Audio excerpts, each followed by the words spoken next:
বাংলাদেশে ইতালির শ্রম ভিসা কেনাবেচা হয় বলে অভিযোগ তুলেছেন দেশটির প্রধানমন্ত্রী জর্জিয়া মেলোনি। এজন্য কঠোর ব্যবস্থা নেওয়ার ঘোষণা দিয়েছেন তিনি। মঙ্গলবার মন্ত্রিসভার বৈঠক শেষে এক ভিডিও বার্তায় একথা জানান ইতালির প্রধানমন্ত্রী। তিনি বলেন, ইউরোপীয় ইউনিয়নের বাইরে থেকে ইতালিতে আসা কর্মীদের সবচেয়ে বড় অংশ বাংলাদেশি।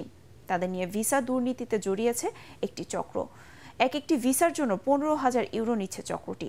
13 থেকে 15 জুন ইতালিতে G7 শীর্ষ সম্মেলন হবে। এরপর ওই অনিয়ম রোধের কঠোর ব্যবস্থা নেওয়ার ঘোষণা দেন মেলোনি। দেশটির তদন্ত কর্মকর্তাদের এই নিয়ে অনুসন্ধানেরও নির্দেশ দিয়েছেন তিনি।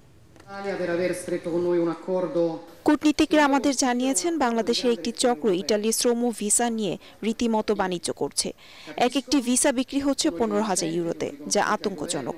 এই পন্থায় বাংলাদেশ থেকে ইতালিতে অবৈধ কর্মী পাচার করা হচ্ছে। এটা কোনোভাবেই সহ্য করা হবে না।